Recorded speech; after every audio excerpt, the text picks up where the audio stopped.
Back to United TV. We're doing our Sunday call-in show to discuss anything Manchester United related you want to talk about. So whether it's about Michael Carrick, if it, he used to be Manchester United, about Champions League football that Manchester United has secured, the win against Liverpool, MAINOO's match-winning, anything's on the table, so we can discuss anything you want to talk about. We're going to post a link in the comments in about 10 minutes or so. I'm joined by Wiz Abella as a co-host tonight, so we're going to be going through a few of your comments as well.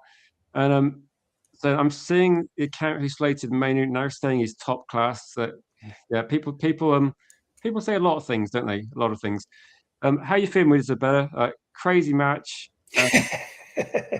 Almost like too much to talk about. But how are you feeling regarding United get the win. We're going to finish above Liverpool almost certainly. Neil says he had some doubts about MAINOO, but it proved him wrong. I think MAINOO's got a long way to go. He's only 21. I think that no one thinks he's the finished article, and it's a good performance. But most importantly, we got a win and another victory against the top six team. I think Michael Carrick now has got the record against winning against all top six teams in the Premier League. So that's pretty impressive. Yeah. I mean, what a roller coaster. That first half was great. Just what I wanted from the team: intensity, go at Liverpool, have a go at them. We could have had 3 or 4 goals in the first half. If we'd finished, Bruno had that lovely chance when Buma swung it in.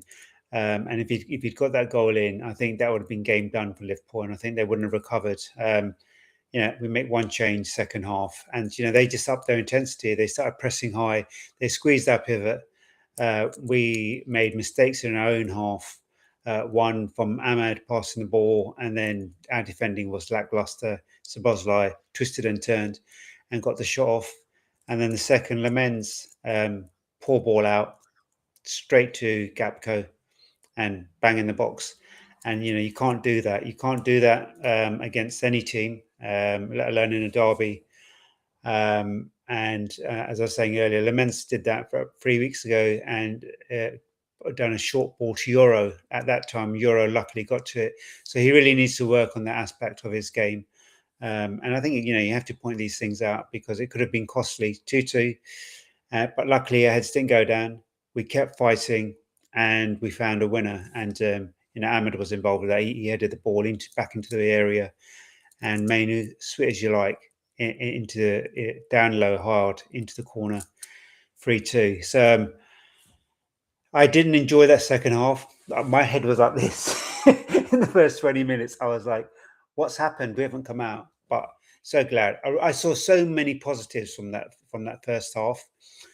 We step up our game. And sometimes these games are tight. But to come away with a win, to come away with a double over Liverpool, to qualify for the Champions League, and just 3 points from securing third. I mean, that's doable in our last 3 games. 10 wins, 2 draws, 2 defeats. Carrick has 33 points. Amrin this season got 31 points in 20 games. Carrick has 33 points in 14 games.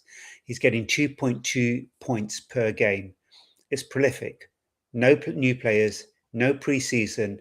Has just been told, these are your players, get on with the job, win games. That's what you want from any manager.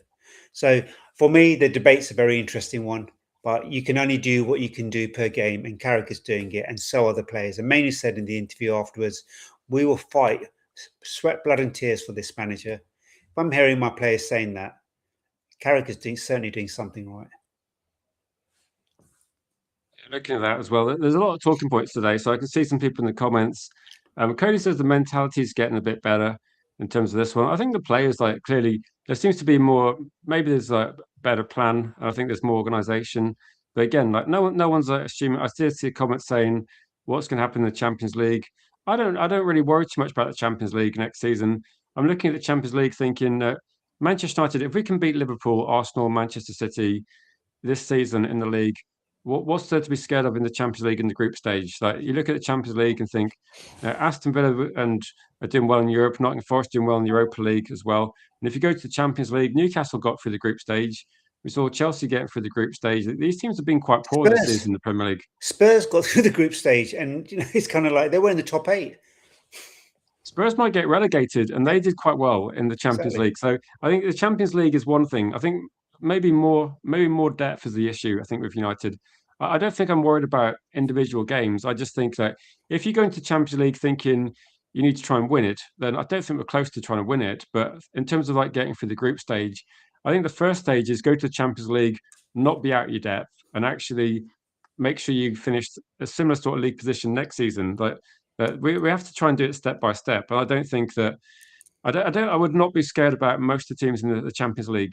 Newcastle almost beat Paris Saint-Germain, so to say the levels above, I don't really think they are. I think people can look at a game like Paris Saint-Germain and Bayern Munich and say these teams are levels above, but they conceded like loads of goals. So defensively, they had lots of issues as well. So it's a one-off game. I watched Newcastle nearly beat Paris Saint-Germain, so there's hope there. It's just a bizarre competition. Spurs are going to stay up now, aren't they? It seems they're winning. They're winning 2-0 against Aston Villa, I think.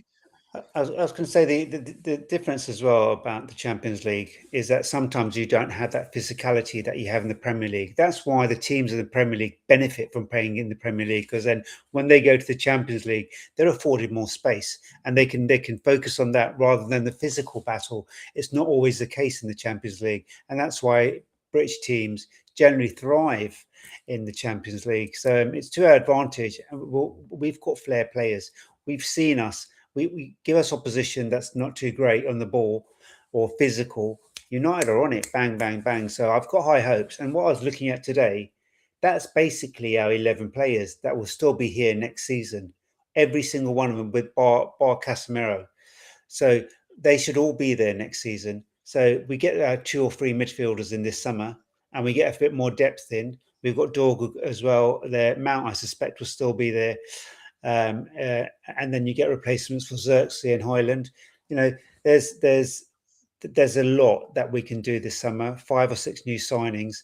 It adds, and I think you suddenly get your depth, and then you bring in a few players from the academy, which they've talked about also recently. So I'm not too worried. I think we'll have at least 22 players next season available for both the Premier League and the Championship. If you add 6 to the 11, say 10, if you minus Casemiro, that's 16. If you bring in 4 from the academy, that's 20. And then you just need to kind of look at 2 others, you know, that you kind of need to bring in or out. So I'm quite happy with that. I'm quite confident. We just need to make sure they get the right signings this summer. That's all we need to do, and add great midfielders in there. We're even better than we are today, and you know I'm really excited about that, Rich. I really am. Yeah, I think it's a positive thing. There's definitely when you look at it, I'm actually just excited about being in the Champions League. I'm not even considering how well we're going to do. I just feel like we've missed out for a couple of years. The competition's been completely changed. I look at other things happening in the league and think, actually, let's see how Man United do. Like I have zero expectations, but I'm not scared of the Champions League competition because I think this almost like forces Man United to do well. I just yeah, with the Carrick thing, I think it's like people have no idea how Carrick's going to do in the Champions League. Like David Moyes actually did quite well in Europe, if you remember. I think we had a 5-0 win away in Europe with David Moyes in charge, but he wasn't great in the league. I think Man United just naturally the team will match up quite well against most European teams. Like the Premier League, you're going to get more difficult games mid-table Premier League teams than I think in a lot of Europe as well. But there's a lot to talk about. So we're going to post a link in a couple of minutes. If you want to come on, have their say, you're more than welcome. We're going to try and do 1 in, 1 out, and it'll be about maybe 15 minutes, and you're going to have a conversation. I did say that just to say I'm not just picking on you Niche fans, so sorry about this, but you did say that we would struggle in this match and we'd lose to Liverpool 3-1. I think you have to admit you must be pretty happy, even if you don't want Carrick in charge, you must be pretty happy regarding this one. And Mark's say, I think we have got some top players. I think Cunha's a top player. I think we saw Benjamin Sesko again doing well. Bruno Fernandes is a top quality player. Heaven's a top quality player. I think to say we're going to have suddenly like 10 new signings or a new team, I don't think we're going to have a new team, but there's going to be some good quality players coming through, I'm sure. Yeah, exactly. And just on the point about games per goal, look, we've scored 27 goals in 14 games, and Ramrin we scored 34 over 20. It's very marginal, the amount of games. So, I mean, I don't look at it like that. I can't, with actually the statistic is this: under Ruben Amorim is 1.7 goals per game. Under Carrick, it's 1.93 per game. So actually, we are scoring more goals under Carrick than we did under Amorim. Just to I think the clarify win that. rate is about 60%, isn't it? And it was 30%, Yeah, something like that. yeah. 10 wins out of 14. I mean, Yeah, that's actually, that terrific. 10 wins out of 14 is actually Yeah, slightly better. It's more like yeah, 65%, isn't it? So yeah, yeah, and to put that into context, that's better than any Manchester United manager, isn't it? Long ever. term, like okay, Yeah. Carrick's just got half a season, but historically that's very high percentage. I mean, look, you can just look at it. Look, Amrin came in last season, right? No players, no preseason. Actually, he got Dorgu in heaven given to him in January. Um, so we didn't have that, and Cheetah was slipped in. So he hasn't had this, Carrick. Just look at the difference in results, in performance, in no noise, in man management. I mean, it's night and day. There's no one spitting their dummy in presses. You know, for me, it's night and day, and that's all I can judge it on. You know, because when last year I kept hearing this, he hasn't got this, he hasn't got this, he hasn't got this, he hasn't got this, and yet suddenly with Carrick, it's no, he's not a good manager. You know, you can't have it both ways. It'd be really interesting to see what people feel about Carrick. You know, because that's just my view, and I'm really open to hearing what other people have to say and what other managers they would think would be a better fit. And also, you know, there are other questions that people may want to Yeah. discuss. So for this, like people are watching, if you want to come on, the link is there. We're going to get Jeff on in a second, but the idea is that you come on. It's about your opinion, your show, so you get to decide what you talk about. We're not going to be grilling you. It's Yeah. going to be like a conversation, but you start the conversation and let Yeah. us know what you want to talk about. So it can be anything on the table. And welcome, Jeff, to the conversation. And how are you today, Jeff? I'm good, Rich. How we doing? Yeah, pretty. I'm good. I'm good. I was a bit indifferent on sort of like 55 minutes, 60 minutes, but overall, I'm very satisfied with the win. I'd have taken any win against Liverpool because I know that you can't trust Liverpool. That's something my dad used to say. You can't trust Liverpool, even when you think they've got players missing. They're a tough one. Well, and that's the thing too, right? I don't get too high or too low anymore because I expected that. I expected. I was so happy when they scored those first two goals, but we again, Rich, we didn't finish our dinner. We could have had four or five in the first half, easy, and just certain things don't go that way. A bounce doesn't go our way. A block at the last second, or Bruno missing a hit that he hits in the corner all the time and goes just wide. You know, it could have easily been 3, 4, 5 in the first half, and that would have been the end of the match. We'd have buried them. And then, but when it was 2-2, even Michael Carrick in his post match came out and said 2-0 is the worst score in football at halftime. And when we hit the post. So, what do you want to talk about, Jeff? I've, What's on your I've mind? I'll hit the things you always like me to hit. First of all, the refereeing's terrible. PGMOL is just awful, man. Stuart Atwell and Anthony Taylor should never be on our games. And when he's the fourth official, he calls up the VAR to request the checks. Sometimes it comes from the referee. Sometimes it comes from the fourth if they feel that the referees missed the play. The tackle, Bruno's tackle, did not get sent to VAR by the main referee, England. It got sent by Anthony Taylor, which means he was trying to get Bruno sent off, which I'm not surprised about at all. So, and again, we need to finish. We at first, second half too. Again, we could have had 3, 4 more goals. So the goal by Kobe was beautiful. And again, he looks like he got his legs back. The last two matches, he's running way better than I don't know if something from the injury finally clicked over, some therapy he's doing or something. But he actually is striding out when he's running now, which that was my complaint to you before. He wasn't. He was his mobility was limited. His recovery speed was bad, but he went from the 18 to the 18 today like he used to do before he got injured. So I was really impressed by that. Big week for Kobe, signing a contract and then a match win on the weekend. I think that. Do you think that's one thing that we did better? Like Mainu, fitness improved this season, but I think also when he was out of the team, he just worked on that a lot. Yeah, he's had a fitness coach, Jonah, who's been working with him on explosive pace, and he's been doing that all season off his own back.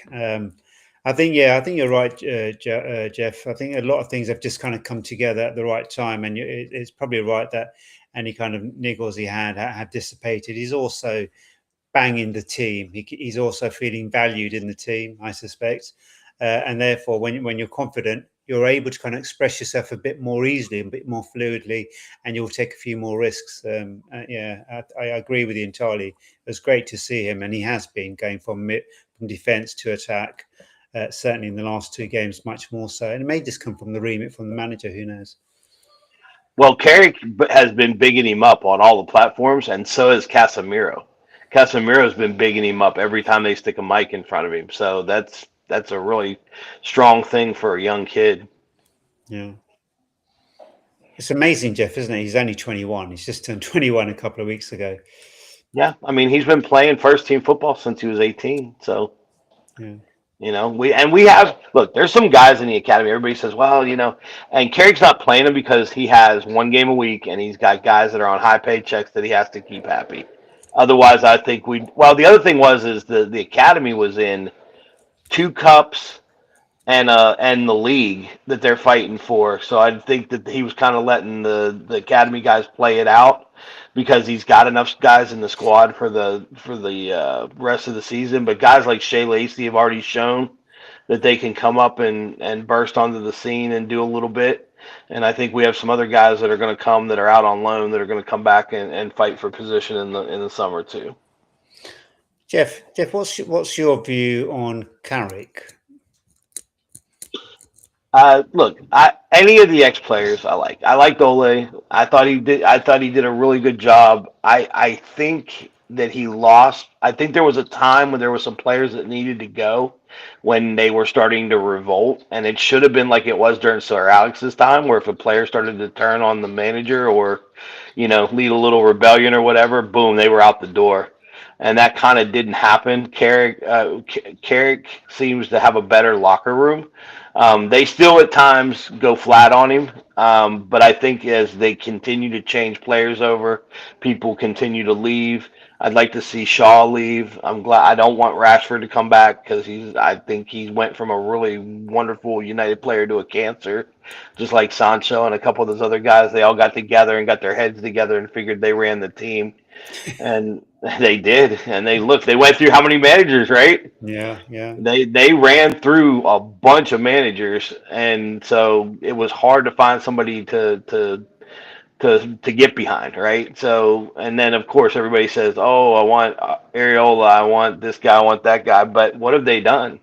And do they know United? Have they been on this stage?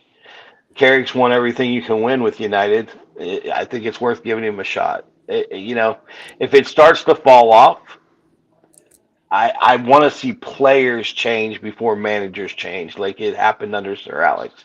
If they had gotten rid of Sir Alex when the players started to dip on him instead of going out and getting him new players, he wouldn't be the legend that he is today.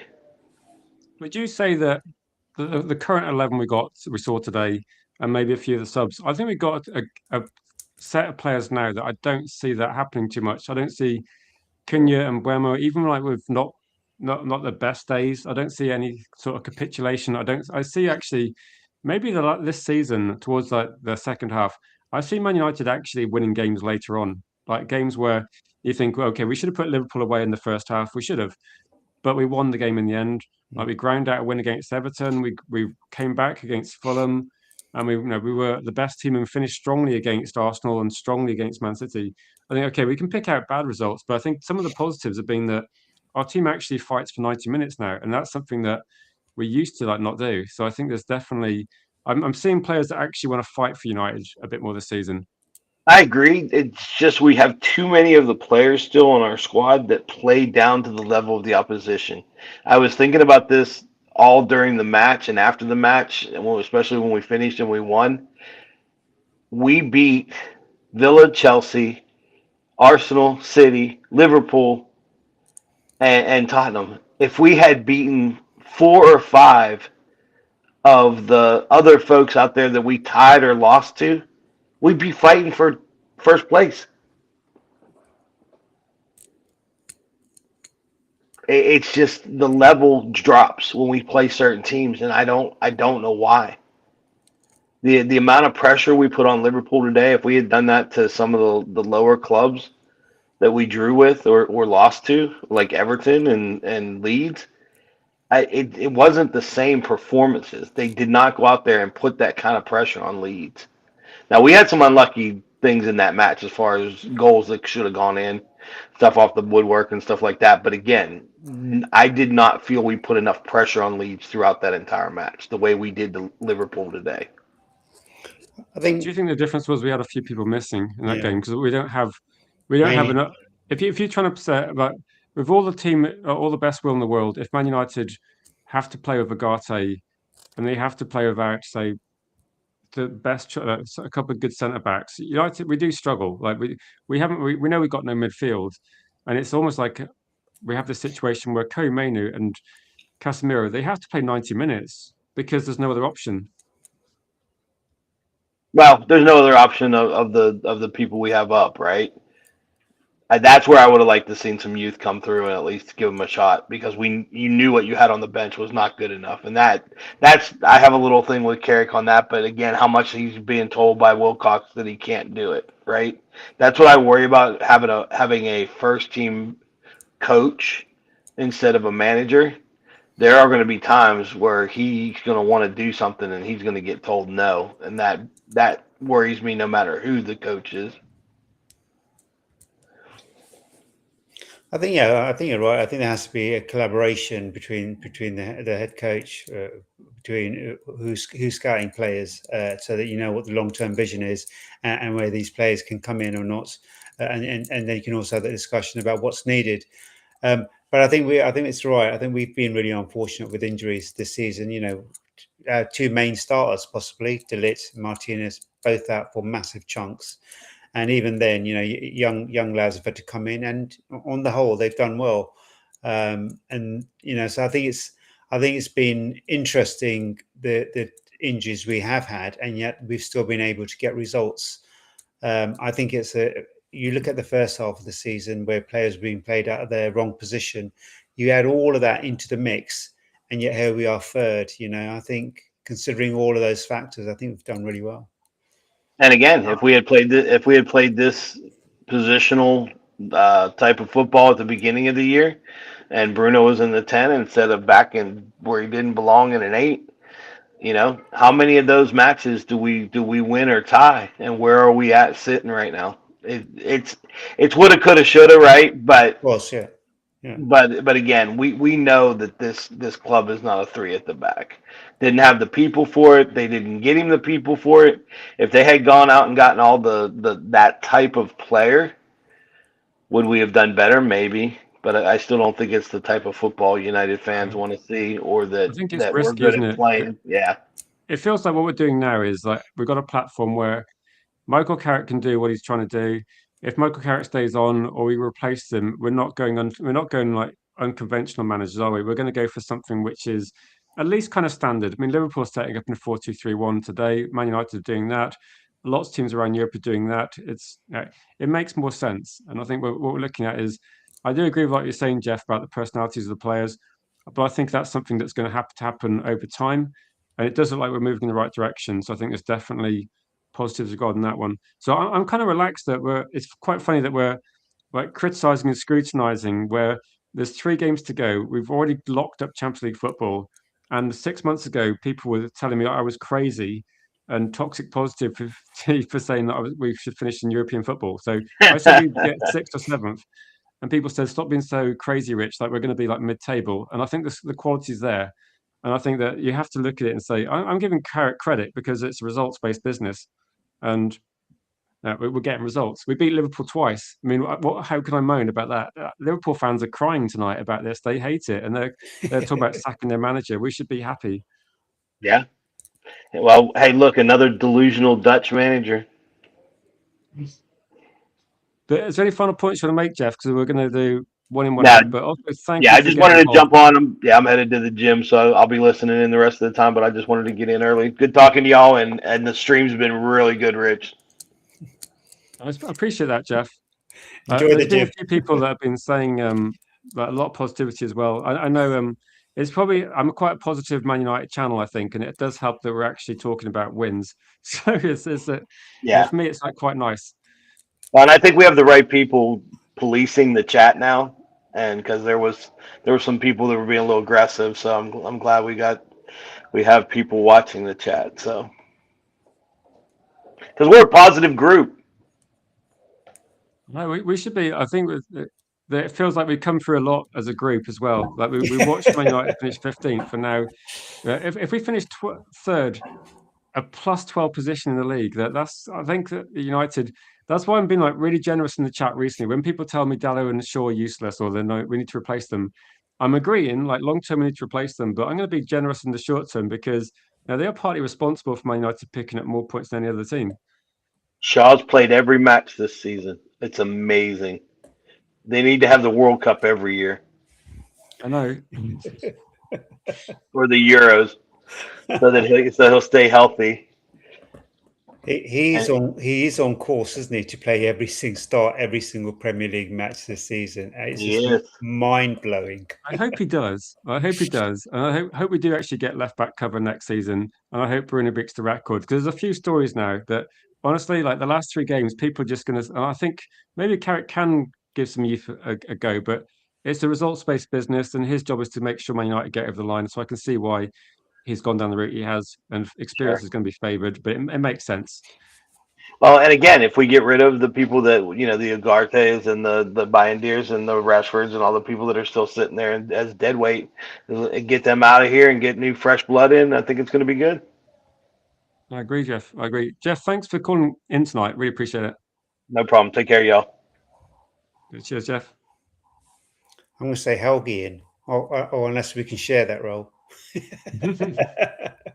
So now we've got someone backstage who needs no introduction. So I'm just going to put G-Wolf straight in, I think. But no, we're going to find out what G-Wolf's got to say tonight. Yo, what up, guys? Big up, G-Wolf. G-Wolf.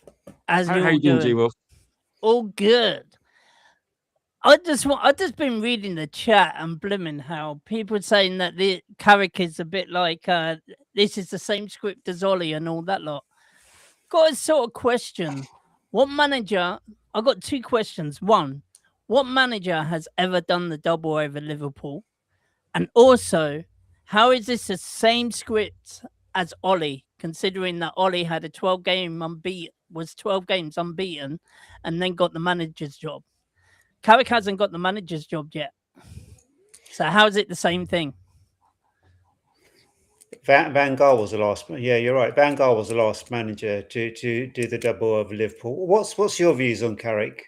I quite like him. I think he will bring something different to what Ollie did and all that lot. So I'm all prepared for having Carrick as our manager next season. Champions League winner, which other manager got us into Champions League? All you could say is Ole Gunnar Solskjaer was the last manager that got us in Champions League. No one else really has. Ten Hag did it as well, didn't he? When we finished third, That was it. Yeah. But then he finished bottom of the table, though, didn't he? That was a work for Nana, though, didn't that was We weren't in it for long. That's what do you think of G-Wolf? I saw a story this morning that Man United are linked to the Paris Saint-Germain assistant manager, as in terms of getting him on board to work with Carrick. So I think this feels like some middle ground where you're looking at it and saying, maybe Michael Carrick is going to be definitely. I think it's going to be difficult to not get the job at this point in time, and maybe you can have a look at a situation where United go, actually, maybe get some different coaches. So it would be Carrick in charge, but it would be different assistants, a little bit like Carlos Queiroz and McLaren and Kidd, all the different coaches that helped Alex Ferguson. How do you feel regarding that one? I'll be quite happy. Like literally, if we can, as I say, if Carrick can stay as manager and then get the assistant manager from Paris Saint-Germain, as you said, a bit like Quiros and all that lot, and all those manager Mike Just like to Phelan. freshen it up a little bit. Yeah, I think that would be really good. And literally, it's never going to be boring football. Let's put it that way. Tell you what, yeah, right. After going 2-0 up after 17 minutes, I was hoping for a 7-0 win. Get that 7-0 win like they did with us. Oh, so was I. I was hoping. I was thinking get another 5, and that'd be great, but no. Yeah, flipping Ahmed and Lemons fucked it up for both of us, didn't it? It's always the United way, though, isn't it? It's kind of like they keep us on tender hooks. But just to answer Omar's question here, I think what that would a be goal the by idea. Kobe, though. Yeah, great goal. If we appoint Carrick, he'll need better coaches. You think they'll get different coaches? Don't forget the coaches were put together in about a week, and there wasn't a lot of time. I think United are actually looking at options. I think options are going to be like Areola, Nagelsmann, but I think options are going to be. So I'm not going to give you any assurances. All I'm going to say is the news out there is that Man United are looking at other coaches to help Carrick. So if Michael Carrick's in charge, there's going to be other people helping him. Like Carlos Queiroz was instrumental in Manchester United's success over the years as well. Alex Ferguson wasn't running a lot of training sessions towards the end, so that's what you're looking at. I think you need some help. Exactly, and I thought, by the way, big up to Alex Ferguson. I hope he gets well soon. I hope he's out of hospital now. I heard that it was a couple of hours before the game that he went to hospital. Yeah, I heard it was a precautionary measure. So let's hope he just got the quick run through and he's okay and back home. Hopefully. Yeah, I hope he is. Yeah, I think hopefully he's got a smile on his face as he comes out. I bet you the first question is when he comes out, what was the Man United score? Do you have a view on Steve Holland? Do you think he's the right coach to be alongside Carrick? For the time being, if it's the way that I see it, if it's not broke, don't fix it. Right? I've always been on that philosophy. Like if it's not broke, why fix it? But people like to mess around with things, change players, and But if Holland doesn't want to be there, then obviously it needs to be changed. And if we can get a like to like, but a younger version of Holland, then go for it. Or better. That's the thing. We need either the same as Holland or better.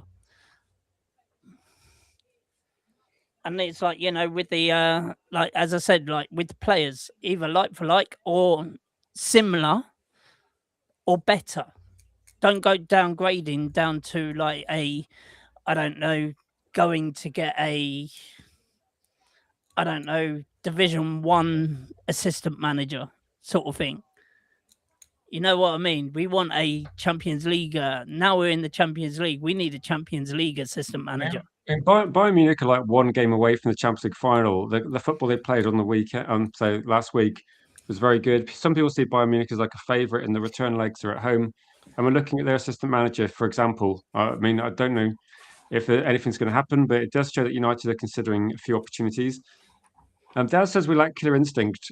I mean, if we had killer instinct, we did score 3 goals today, but we did create a lot of chances. Yeah. I think maybe, and when we hit the post, didn't he? And when he hit the post, I was thinking, oh no, I remember when Gakpo kept hitting the post. Is that a bad omen? that was kind of. I tell you what, that would have been pass of the season and goal at the season, all in the same movement. It's like a couple of inches, isn't it, away from we were close to putting Liverpool away, like seriously putting them away. And Delo right at the end on a plate for him, and he skies it. And now you know why I want him out. Yeah, he's the worst person to take shots, isn't he? And he just seems. Do you remember when we almost beat Arsenal? And the ball dropped to, was it like Maguire or something? Or was it, I'm trying to think, against Liverpool, the ball dropped to like Maguire on like 93 minutes or something. And you go, oh, why can it be any other player? Yeah. There was a moment in the game as well when 3 were running Cunha had the ball. Next to him was Bruno. Next to him was Ahmad. And on this side was Dorgu, who had just come back and was leggy. And he chose Dorgu. And it's just, I felt I for was him. hoping he would diagonal balled it to the right side. Bruno was right next to him. I just kind of thought, give it to Bruno. He can have a shot right at goal, you know. What do you think of this question? Like, Man United were winning 2-0, quite comfortable. They had to make a substitution. And there's just a comment here. I think there's like more than one reason what happened, but what's your take on what was happening?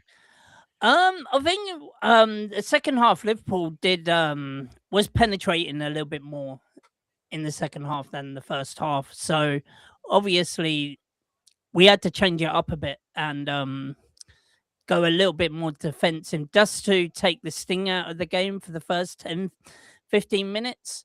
But then once they went 2-1 up, when they went 2-1, thanks to some sloppy play by Ahmad,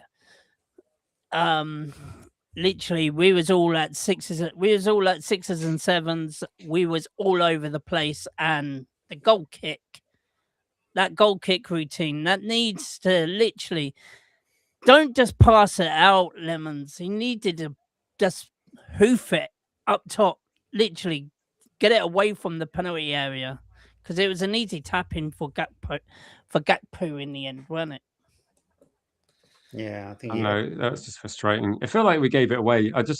We did literally. Lemons. I don't know who Lemons was passing to. I don't know if it was. He was trying to pass it to Cunha, and Cunha had come deep, but there was three Liverpool players around him, and it just didn't make sense to choose him.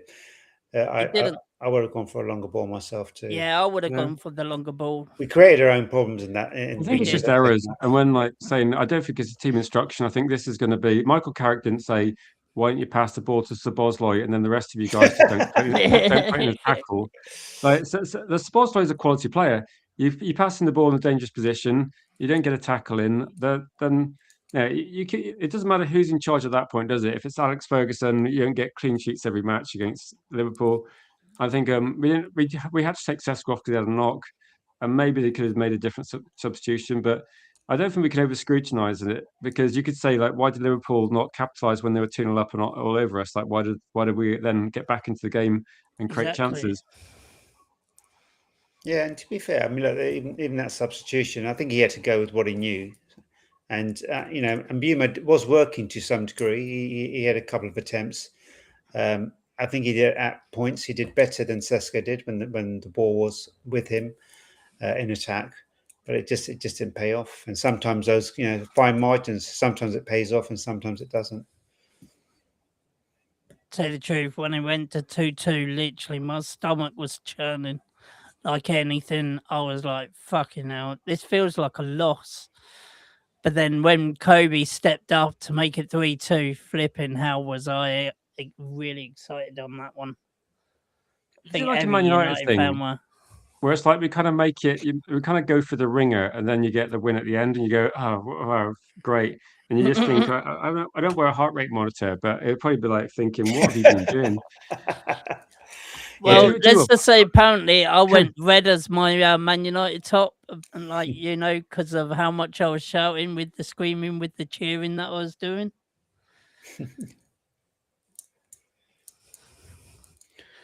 And yeah. So, what are your thoughts like for next year, G-Wolf? Like back in the Champions League, like worried about it, or just happy we're there? Or I'm happy we're there. I want to do better than what we did last time. I don't want to finish bottom of the Champions League. Yeah, that was. We've not been in this format though, have we? So we've got the 8-game team. Yeah, it's a new format, so hopefully we can. I would say between 4th and 5th, I'd be happy with if we was in that new format, 4th or 5th. If we can get 2nd and 1st, it'd be brilliant. But 4th or 5th, I don't want to be bottom. I don't want to be 8th.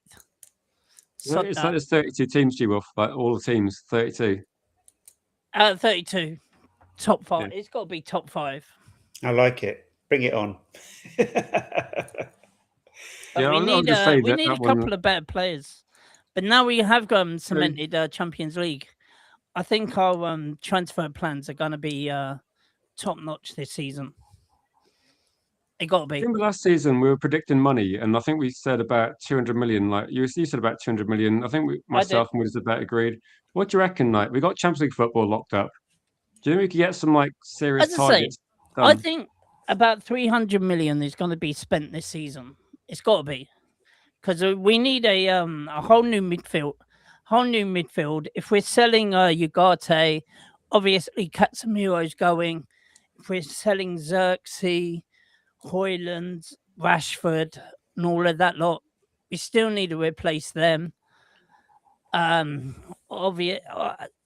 me personally, as I said, we need a left back, right back.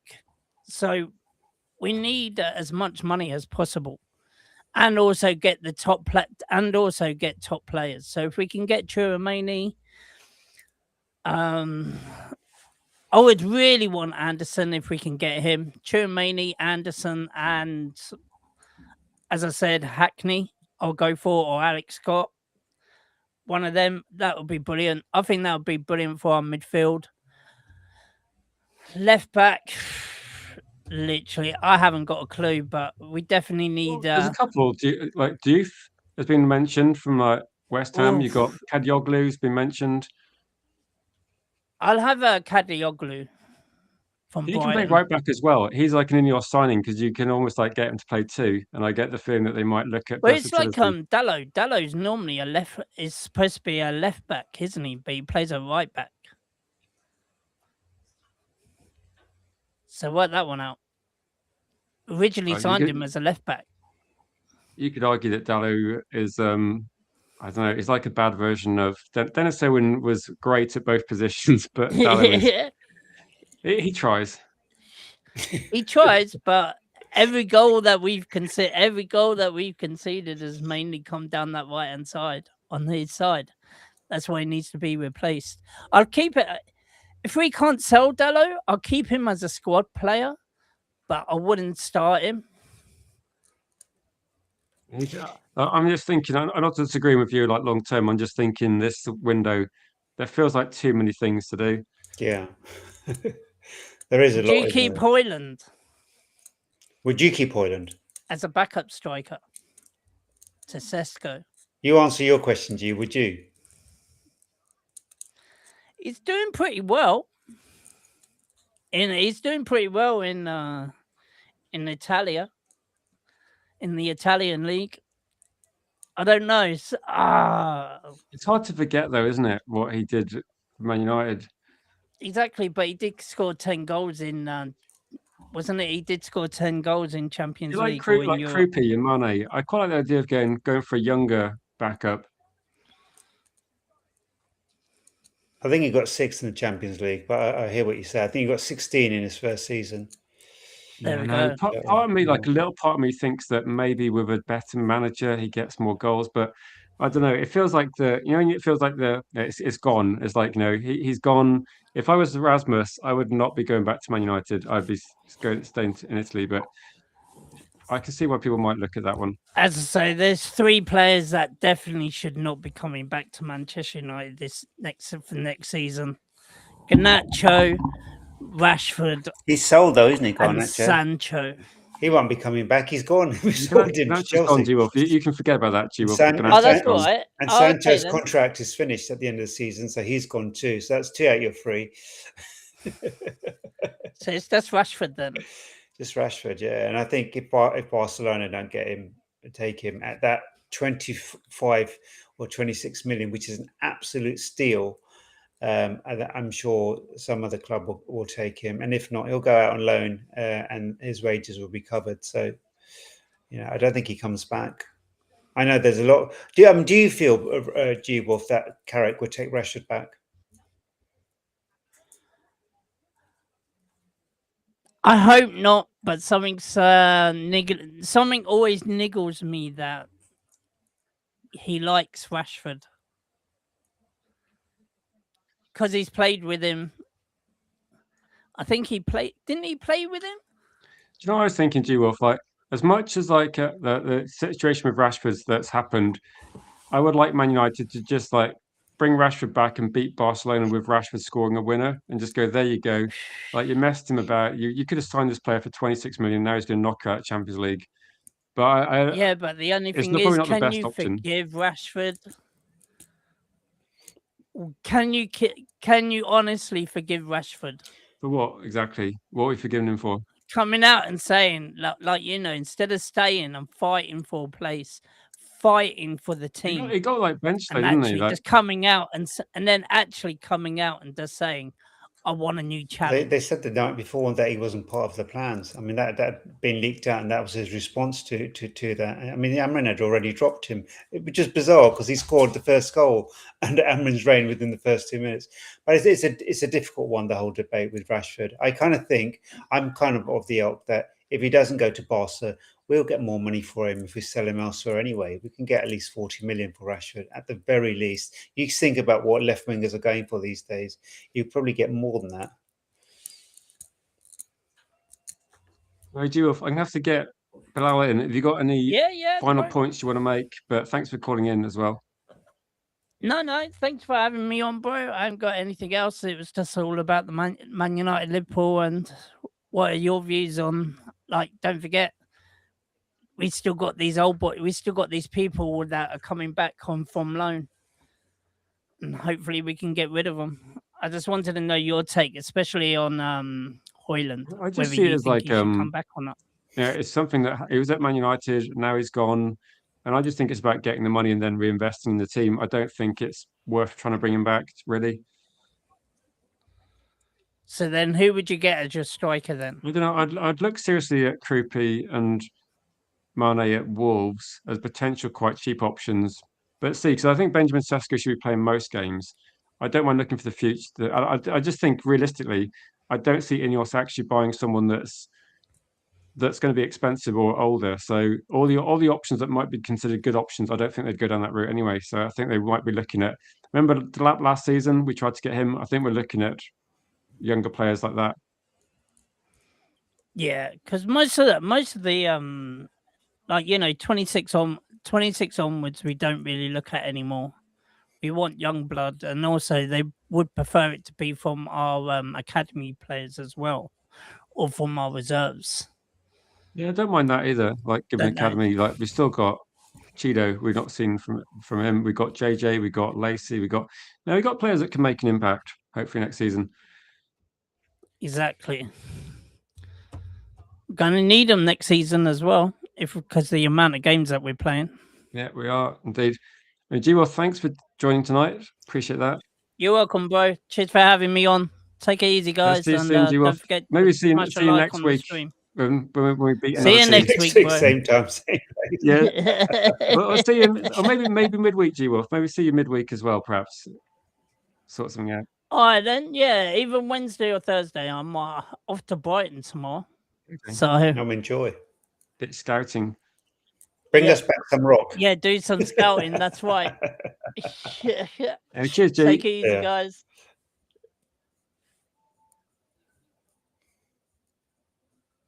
G-Wolf makes me laugh.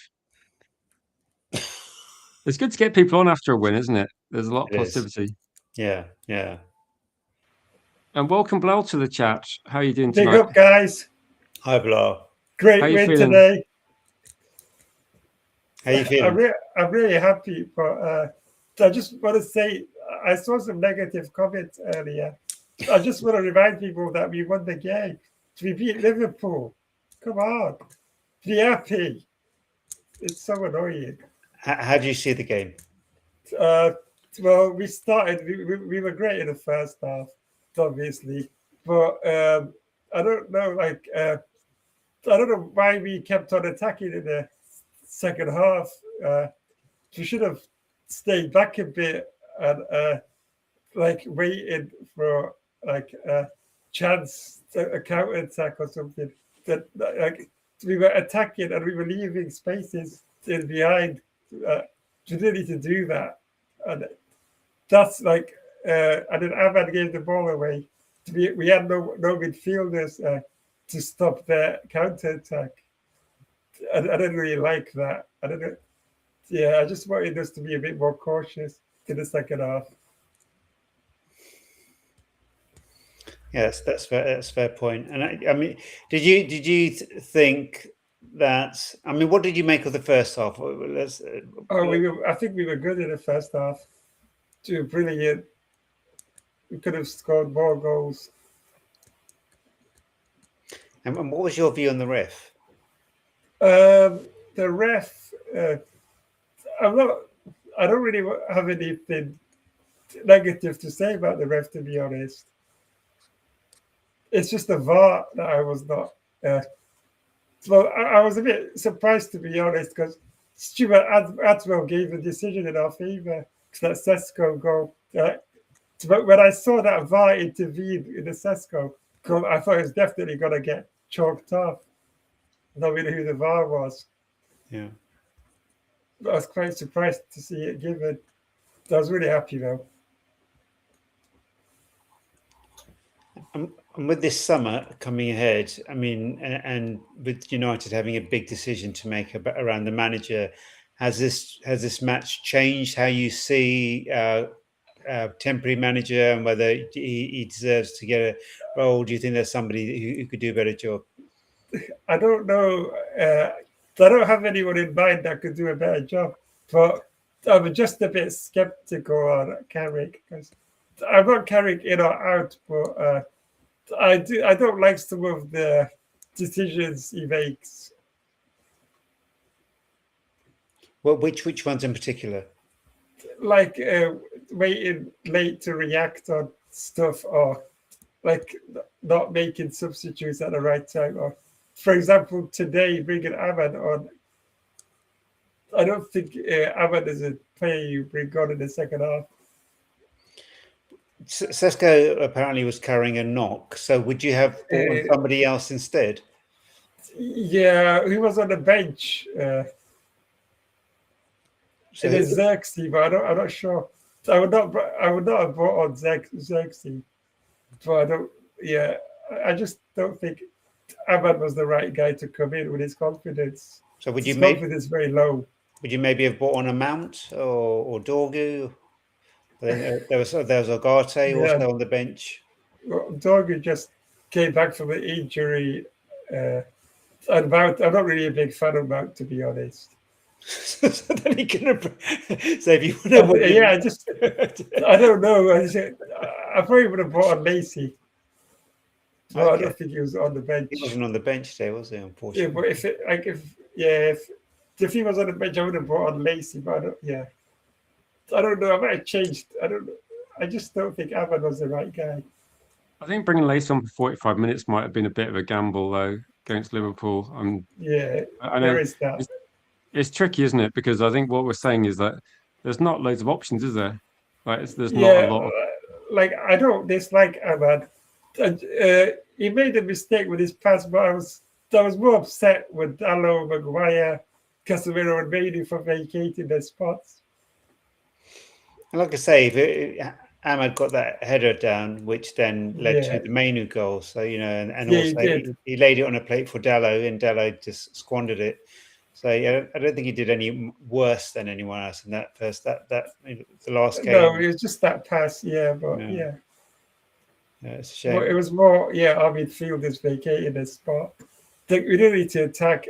I don't know why all our midfielders decided to jump forward when we're 2-0 up.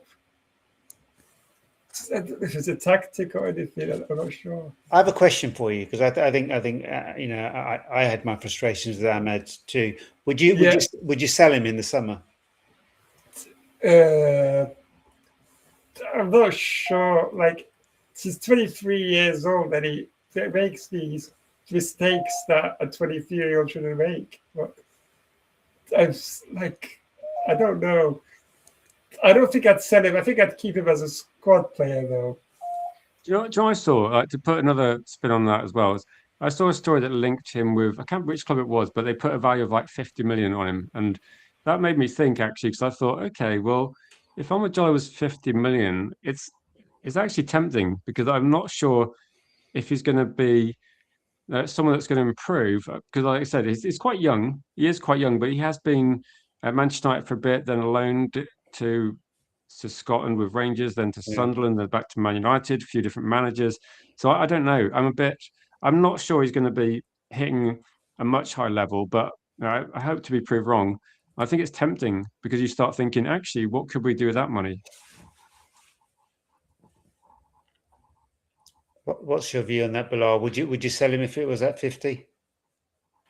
50 million. I just don't. I think we've got bigger issues than Ahmad at the club, to be fair, right at this minute. That I would keep him as a squad player for next season because you've got a lot more games to play. And if you're good against some European teams, he showed it in the Europa League. Yeah, he may have more space to run into there. Yeah. In Europe, we could have a point. They all will, to be fair, to a degree. They will, yeah. I think we might surprise people in Europe. Based on the comments from streams recently, I think we might surprise people in the Champions League. I think people are expecting us to get... Like, we're not going to play Bayern Munich every week. Let's just point that out. We're not going to play Paris Saint-Germain every week. There's going to be potentially some quite easy games in the Champions League. I might regret saying that, so please don't make that a clip if we do struggle. But I think some of the games... There's no home and away legs in the group stages. It's just exactly. games. So, if Spurs can do it, and Newcastle could do it, they've been dreadful in the Premier League. Like, Spurs been in a relegation fight for most of the season. I think we should be less concerned. We don't have Ronaldo this time. There's that. Yeah, exactly. That's worth an extra 10 points, isn't it? He single-handedly knocked us out last time. And what's nice is that 10 of these 11 players would have played together for a whole season. Players that had come in. And then, if we do get in Premier proven midfielders, then that transition should be quite fluid as well. And then Champions League, I just find it's going to be very exciting. I think, the team chemistry forward to it. Seems to be getting... Would you agree that the team chemistry seems to be getting better as each game? Yeah, the chemistry is getting better, yeah. I agree. So I just missed that anthem. The champion. I've seen that a few times this week, and I was just thinking, we're kind of like 1 foot in it until this game, and then now we're definitely there. No, it's going to be great, isn't it? I think watching the Champions League this season is so annoying because you're not in it, and I'm just thinking, yeah, this is great. But I think if you're a player that's joined Man United, if you're Cunha and then Mbeumo, and you've joined from Wolves and Brentford, this is why you're joining, isn't it? Like, take Man United back into the Champions League. I think for Aiden Heaven and Yoro, it's going to be fantastic as well. So I think there's lots to look forward to. I think, and if we're trying to sign players, this has surely got to help, hasn't it, compared with last season? Yeah, it must sway people. The Champions League football. Do you want to play in it? It's the biggest tournament in football. Do you think now that United have secured Champions League that this week will possibly get a lot more noise on transfers and negotiations? Oh, and definitely. If so, who are the players that you want them to be negotiating with? Oh, I really want us to negotiate with Anderson, with Belieber, Wharton, Tonali. I want us to negotiate with all the main targets. Because I know some of them are going to reject us, definitely. Who's your big three? If you're not a big three, who would be your big three for those midfield roles? Sorry, say that again? Who would you want as your top three in those midfield roles? Oh, like I said last time, Anderson, Belieber, and Wharton. Okay. So you haven't changed your mind like me 15 times during the week. Sorry, it was Tonali, Belieber, and Anderson. Yeah. Tonali, Belieber, and Anderson. It would be. They're my targets. It'd be quite nice. It's expensive, isn't it? Well, we should get Belieber. I don't know. I don't see any reason why we can't get Belieber now. We should sign him before. I know he's not going to the World Cup because Cameroon are not there, but we should sign him before the World Cup starts. And do you have a view on Nagelsmann at all? I don't. No, I don't. If you were looking at next season as a successful season, how would that look to you? finish in the top 4 again. Probably win the FA Cup or the League Cup. And try to go as far as you can to the Champions League.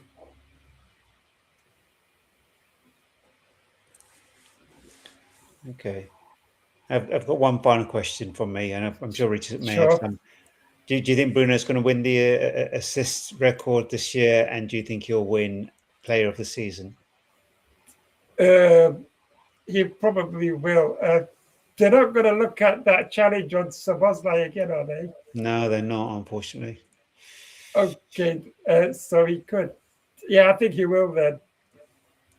If he got banned for that tackle, if he got sent off, I don't think he would have got it then, but I think he's got a chance. Yeah. What's our next 3 games? Our next 3 games. We got Sunderland next. Then we got Forest and then Brighton. Forest and Brighton. Yeah, he'll get it. He's going to overtake De Bruyne, yeah. I'm just amazed at the goal. I misheard you when you talked about Spross right there. I'm just amazed that the Sesko goal, which he lobs the ball back in, wasn't given to him as assist just because it touches the goalkeeper first. I'm amazed that wasn't given as assist. I don't count that as an assist myself, to be fair. You don't? Okay. No. Not when someone touches it. Yeah. It's a bit harsh. I think it's like Bruno puts the ball across, the keeper doesn't control it. He does well there. I give him that. He does brilliantly, but I just don't count those as assists for anyone. That's fair enough. Yeah, and I'm just like, we should have tested the goalkeeper more, the Liverpool goalkeeper more, I think, today. I don't think we tested him enough. I just got 3 goals.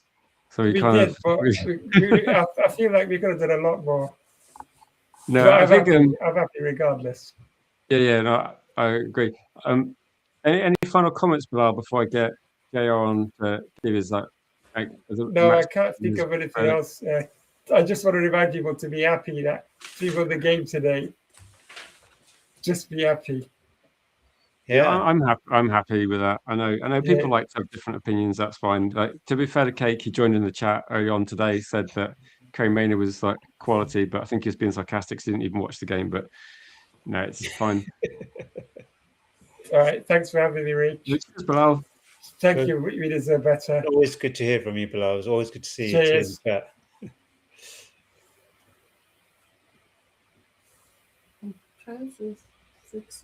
So he's got a bad voice, but we're trying to get JR on.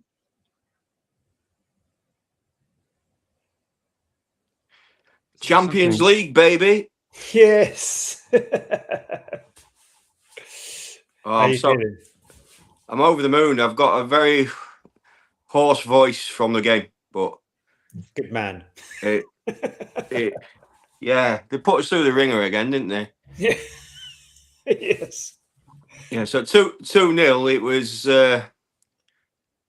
We just got.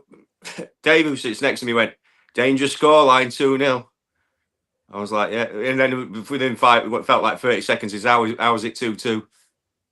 Oh God, yeah. But I always thought we looked like the better team. I don't know how you guys felt about it. I would say, do you remember the game when we scored 2 earlier goals and Berbatov got the hat trick and we won 3-2, but we let them back into it? Yeah, I remember that. So I remember that game I went to, and I thought at that time that when we were 2-0 up, I was thinking Liverpool are rubbish. Like, what's going on? And then free kick and a penalty, and then it was 2-2, and I was thinking, what the hell's going on? And we had to get a late third.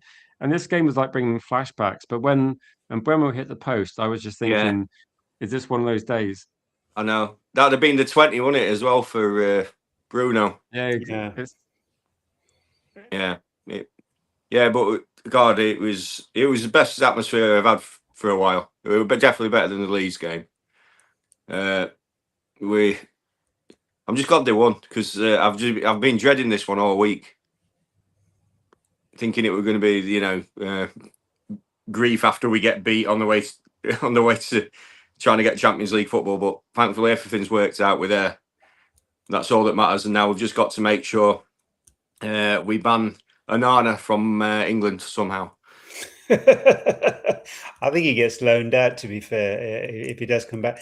In that game, I mean, I've started to not worry when teams come back. I have this belief that we'll find a way. Did you have that view whilst we were watching that game? I watched it when I saw the tactics. I just thought, what is he doing for the Liverpool manager? He's just like we just benefited from everything today. He couldn't have got it more wrong. I thought MAINOO were just. I thought MAINOO and Casemiro and Bruno again. They couldn't when we were getting into a one-touch rhythm. Even the team as good as Liverpool couldn't stop them.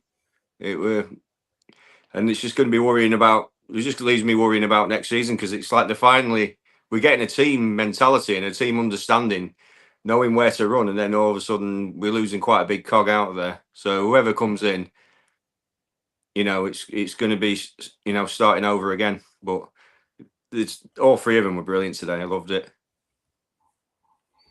Just on that, who would you? I mean, do you think that whoever replaces Casemiro, considering all the names we've been touted to, is going to be able to do a job, or do you have concerns?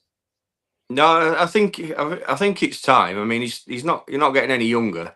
Yeah, but it's just gutting a little bit that he's sort of. He's gone through all the different ups and downs he's been with United, and he's now looking like he was when we got him.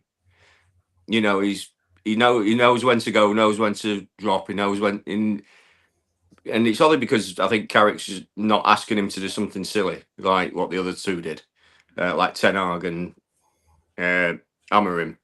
So you've seen the player he always was, and rather than getting swamped by people more athletic than him, Kobe knows now when to go, when to sit in with him, and then when to move on.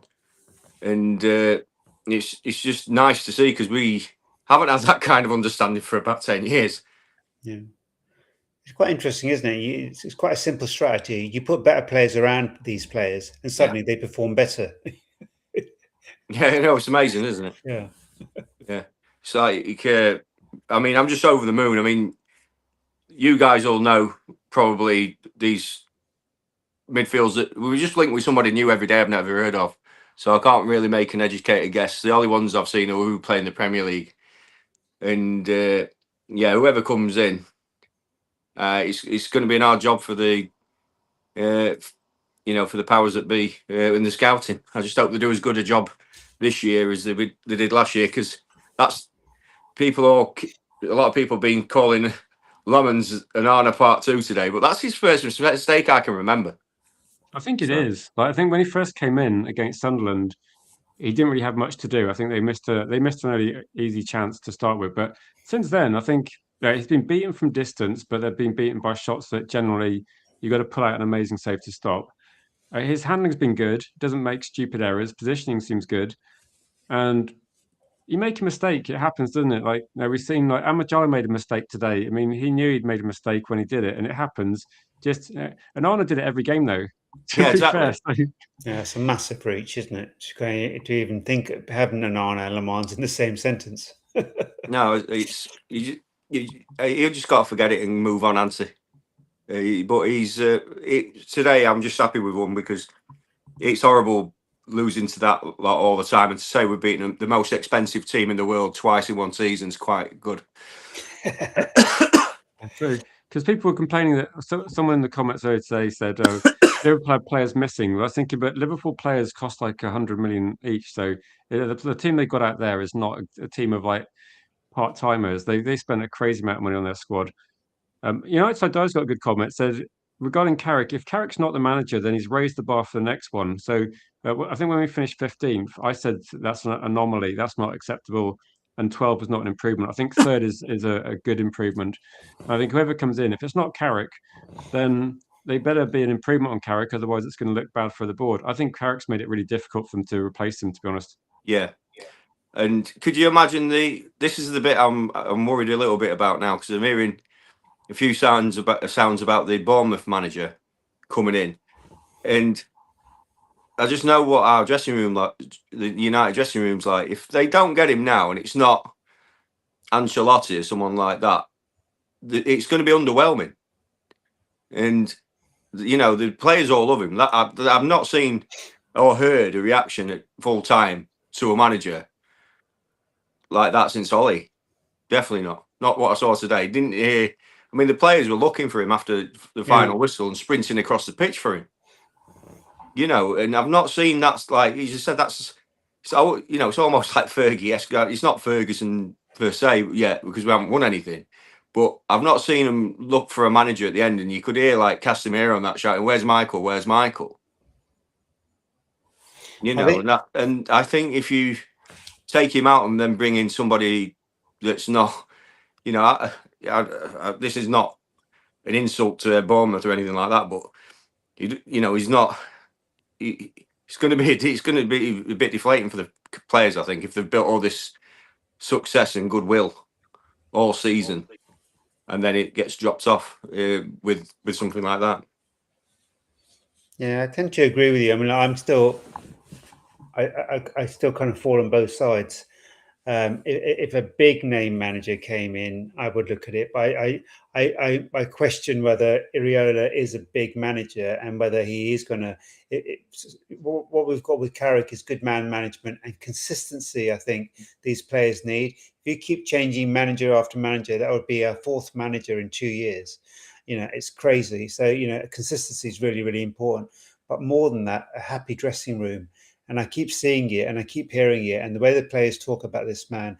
And do you agree that sometimes you can have all the technicians in the world, but if you've got somebody who can just look at the people in front of him and really give them the confidence to believe in their ability, then that's priceless. Yeah, I mean, I don't know if you like, even if you're at a low level and you play sport, you always you'll have that one manager you really root for, and if anything goes wrong, your next coach or whatever it's never quite the same. And what you can say about what Carrick has done is it found it, and this is definitely not. You've seen it yourself for the last 3 years. It feels like they're all pulling together. There's going to be no bomb squad or whatever they were calling it last summer. This summer, there's not. They're all going to be itching to play next season in the Champions League. You're not got that.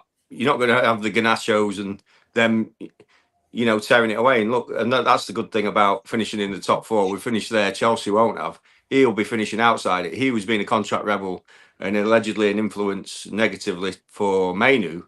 MAINOO's now signed, and it looks like we're only going in one direction, which is amazing. Yeah, and I think it's quite interesting with I think Rich said this the other day about the age of the squad. Do you think, what's your feeling about the balance of age and the experience and the younger players that have come into the squad? I think there's going to be one or two that make it earlier than the others for the kids. I don't think there'll be regulars. I don't think there's anybody just yet, even wonder kid Gabriel, who's going to be first team regulars in the next 18 months. But I think one thing is for sure is we don't have the numbers for next season. We don't. We need to go and get. It's dare I say 6, like a lot of people saying 3 or 4. I think 6 or 7. Yeah. Just to fill it out, and that including in that 6 or 7, you might get 1 or 2 younger lads, but we need real reinforcements for this next year, because every time we've played 2 games in a week since Christmas, we've dropped points, and that's going to be every week next season. Well, after the first month or so. And I think we need it desperately. Everyone has an opinion on what those 6 or 7 look like. What will those positions be for you? Oh, well, you know now how I feel about Anderson. I don't need to beat that drum. I think Anderson's one. Personally, I'd go Premier League proven. It's made such a difference this season. I think there's so many anomalies going from abroad. I think I go for.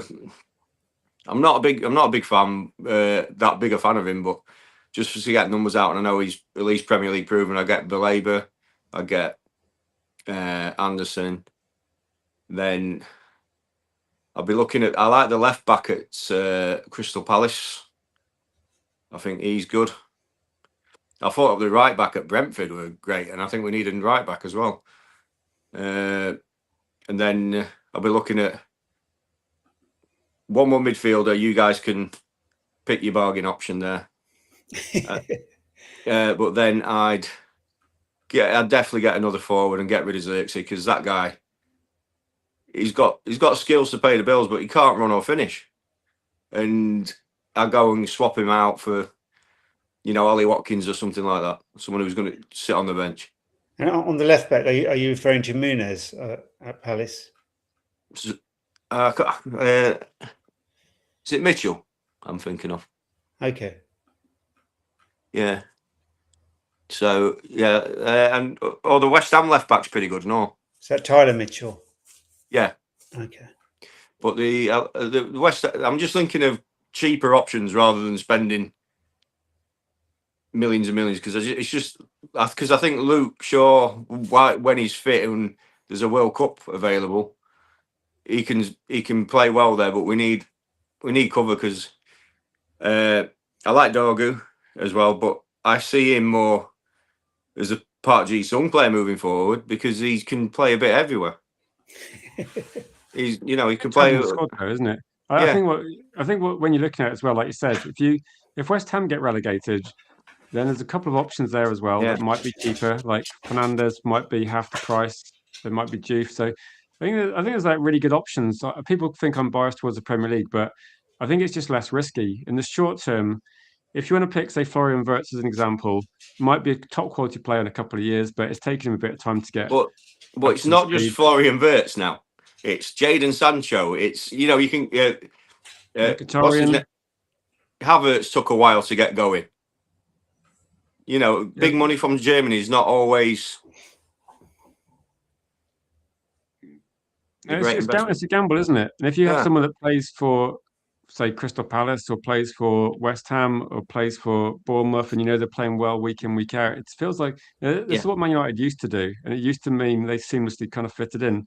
I don't mind that. Also, look at the other way now. How many players are going from the Premier League as young, decent players to Germany and looking like they're Maradona? So Sancho's done it. What's his name? Elise from Palace has done it. Yeah. Sadio Mane was a good player, but he did it. Diaz has done it. Harry Kane's good, but Harry Kane might get 60 goals. I mean, yeah, well, that's good. Yeah, so that's my point. Is we've got to be careful of spending lots of money on players who are in that league, because the standards are proven. It's not as tough as the Premier League.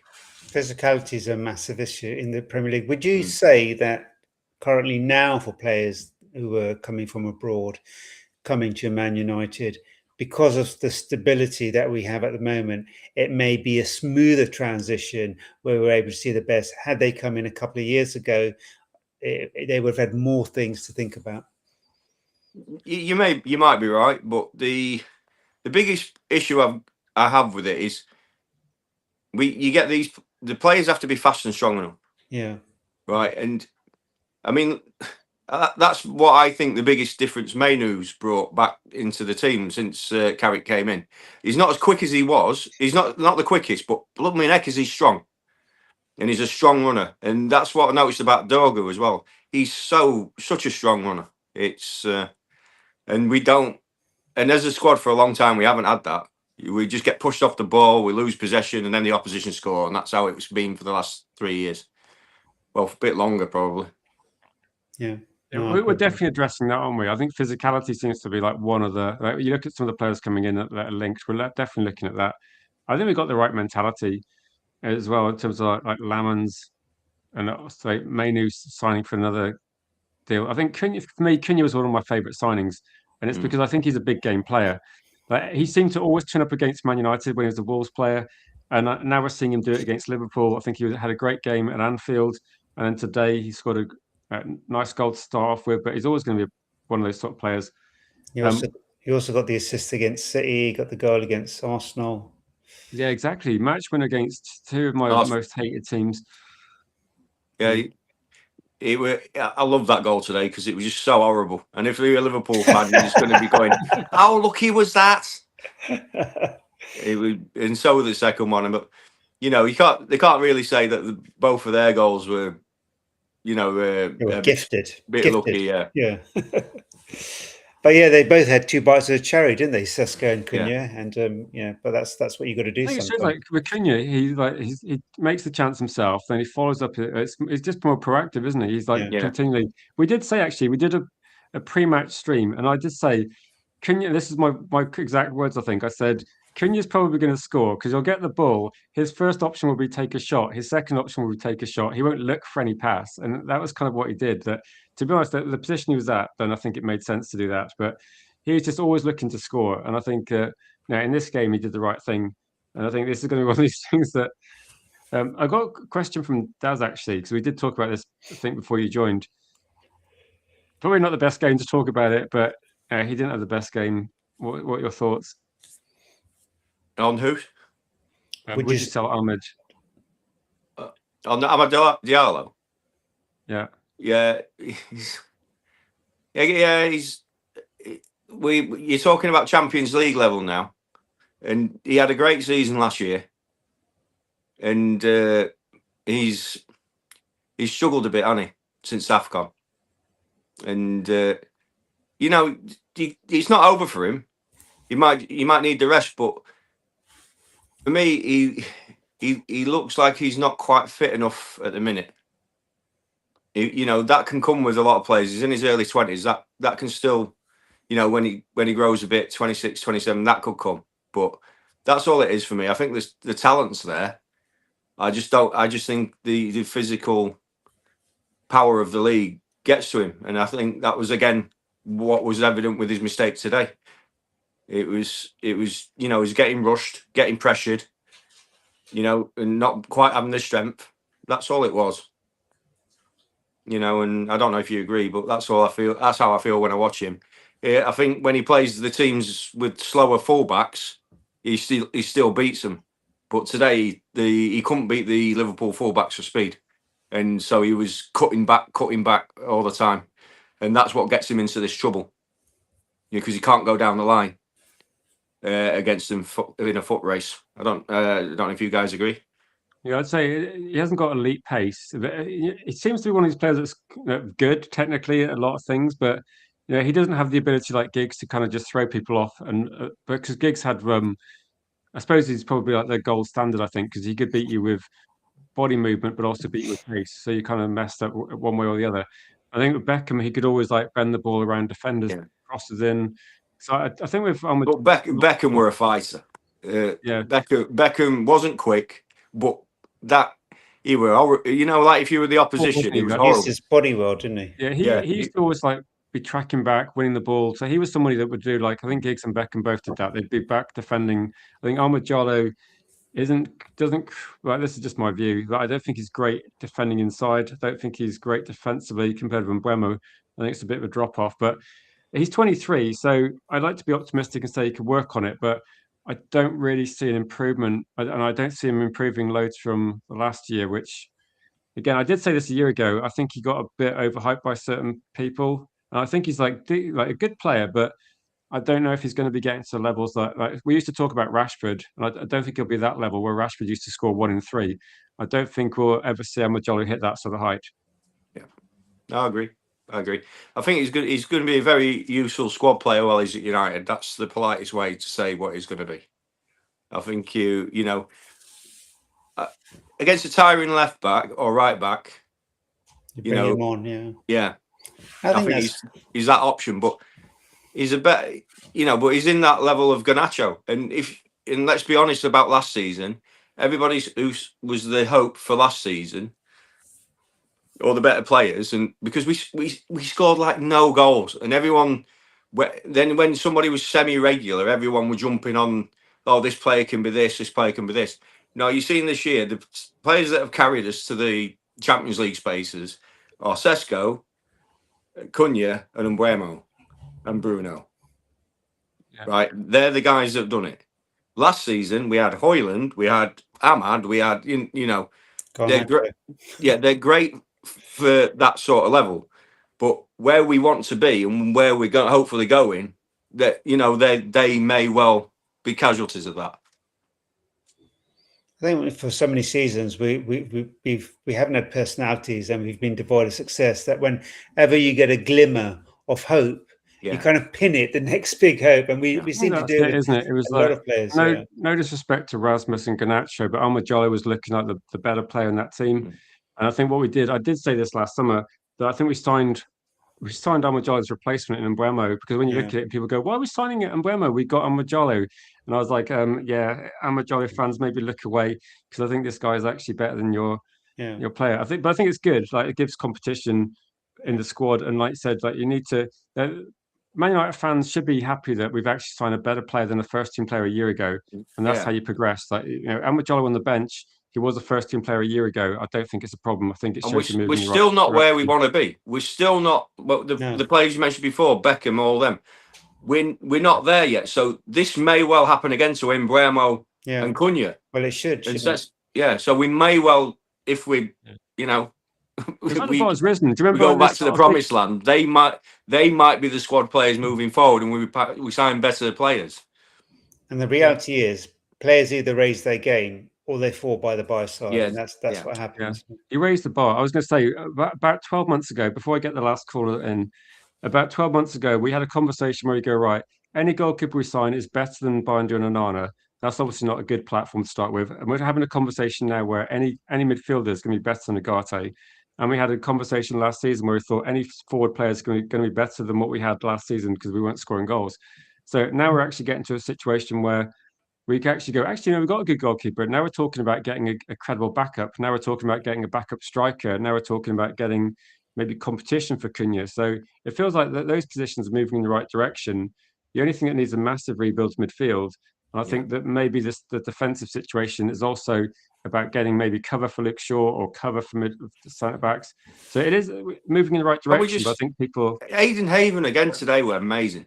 He was, wasn't he? Yeah, he's good. But I really rate him. He's a absolute. We've nicked him.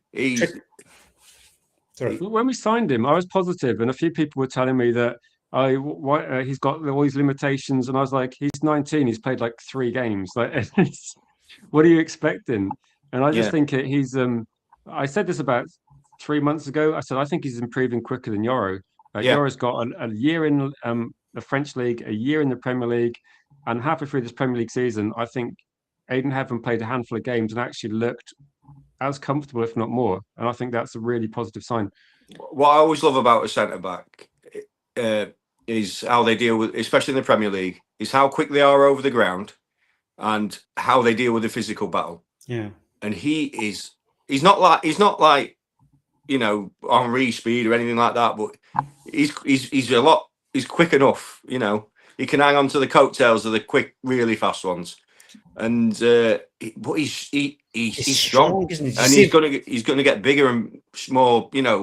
While he's growing up, and he's already. I mean, he threw Gakpo around today like he was. And Szoboszlai as well. He took absolutely. Just went, oh, come on, boys. I'll have some of this. And I was like, that's what we've missed. We've missed somebody who's like, I like Martinez, he's a great player, but he can't do that. And I was going to ask you on that. So, considering Heaven and his physicality and his potential, and he is a starter, would you sell Martinez in the summer? Yeah, and Dillit. I don't want any players that's going to be potentially out for 4 months a season, unless it's Steve Bruce or someone that's And I'd put Harry Maguire in that mould now, where Harry is at the end, but he stays fit enough that he can keep coming back in and out. And but for me, Dillit and Martinez, as much as I've loved Martinez since he's been here, you can't have your starting centre backs out for 4 or 5 months a season. You just can't. And it's about time that we had a grown up recruiting team that went, nah, we've got to sort this. Yeah. You know, because we all love them, but if they don't, you don't want ever like having a Pogba issue again where they don't play for 6 months. Yeah, exactly. We can't carry anyone anymore, can we? No, best availability. The best ability is availability, and we've had too many players for the last decade that play 10, 15 games a season who are our big stars. We can't be doing it anymore. Got to have players that play week in, week out. Good point. Yeah, I agree. like I it, agree. yeah. They seem to be all in the and weirdly, the situation we had towards the end of the season was actually one person was that got the red card for hair pulling, but then we saw loads of examples a week later of just as bad. And then Maguire got an extra game suspension for saying it's a fucking joke. I mean, I was with Maguire, probably it was, and he'd probably just direct it. But JL, we're gonna have to get the last caller on. Was it better? You good for like 10 minutes? We'll get the last people on. I'm gonna get Cody plus Jordan, who's a Liverpool fan, so we'll do that as a joint one. Thanks, JL. Good to All hear. right, Great to guys. your Thanks insights for as having well. me on. Cheers. No, cheers. Thanks, Joe. So hopefully we got okay internet connection now because Cody, we're having a bit of issues. A big up to you, Cody. We're going to do it like two at once, so we get this will be the last call in tonight. And Jordan, big up to you for getting involved as well because I know your team. You're in the comments of the watch along, and you're obviously going to be disappointed. But thanks for getting in. Hi, Jordan. It looks gutted.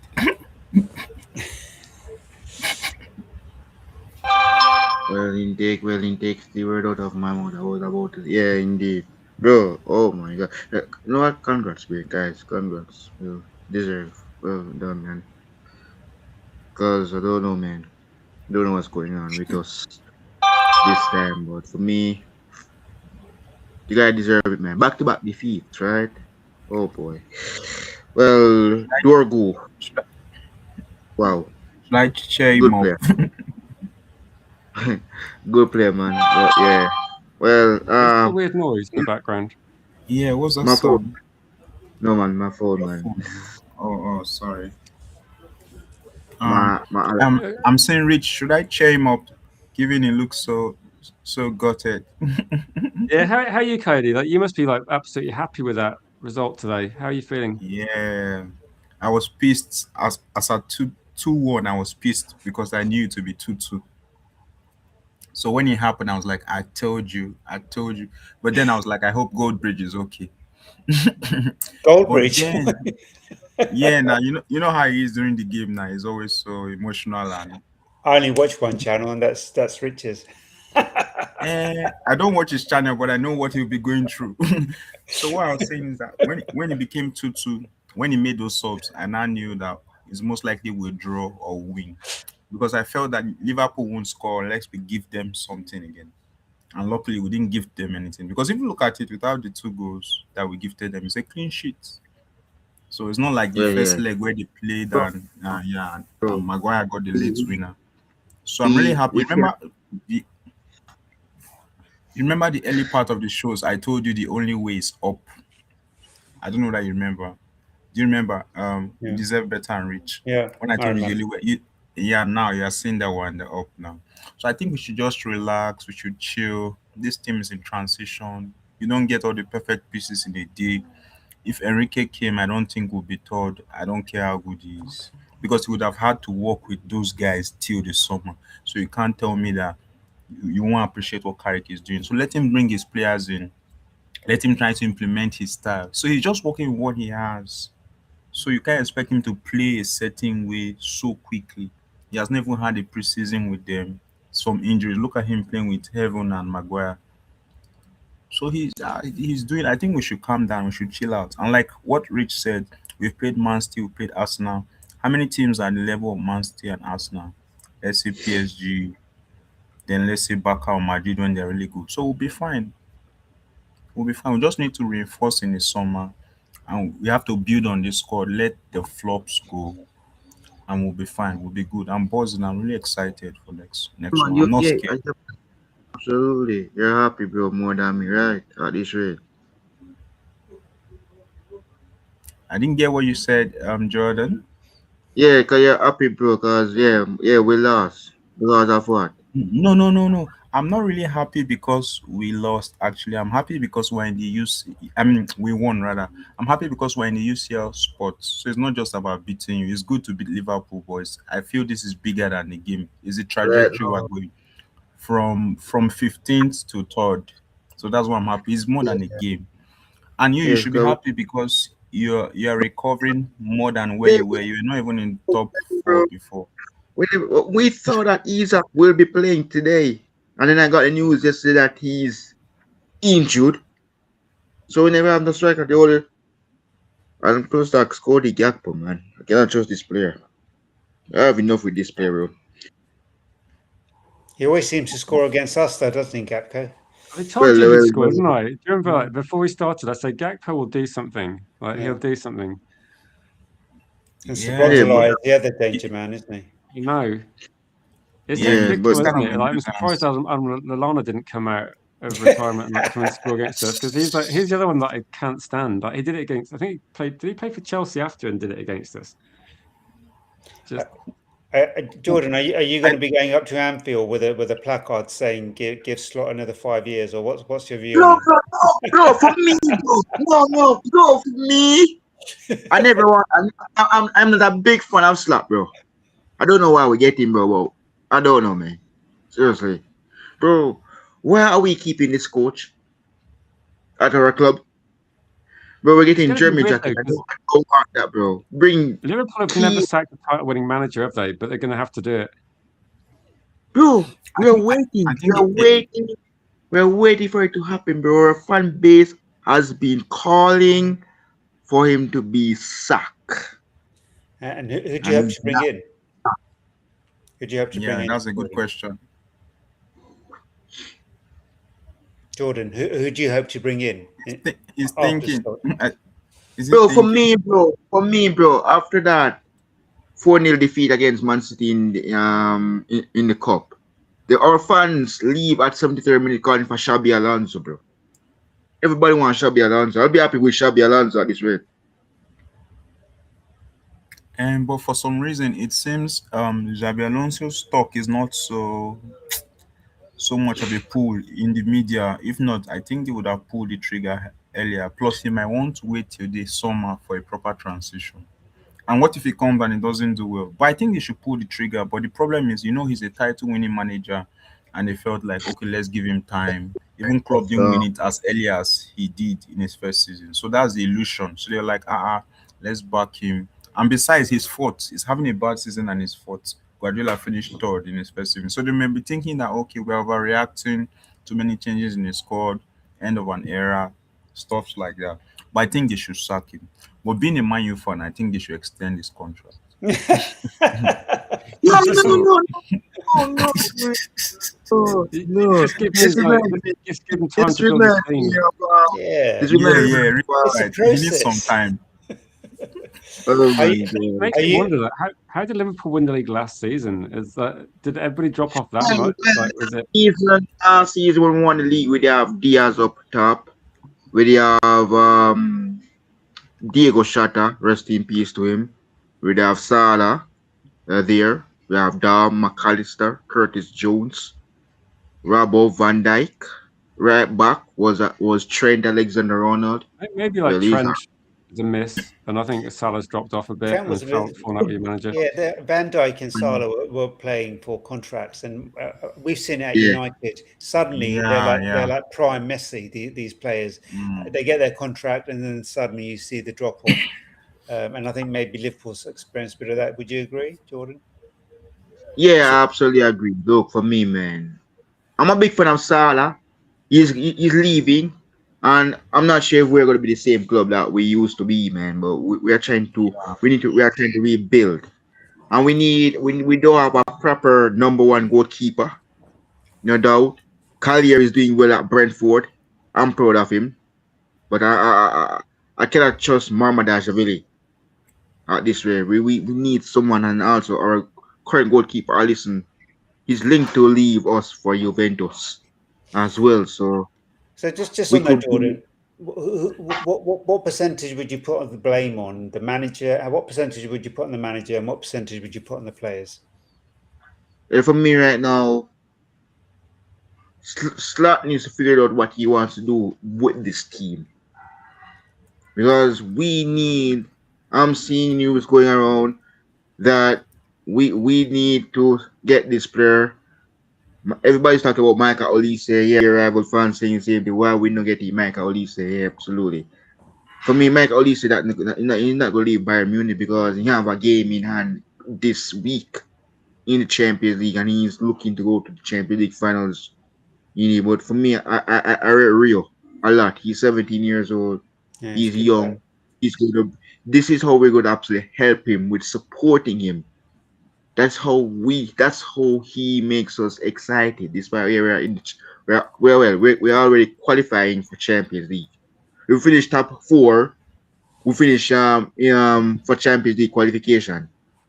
But we need everyone is saying we're getting German jacket. We don't want German jacket. We need more players. We need a proper right back. We need a proper left back. Rabo is leaving. We need some midfielders, attackers.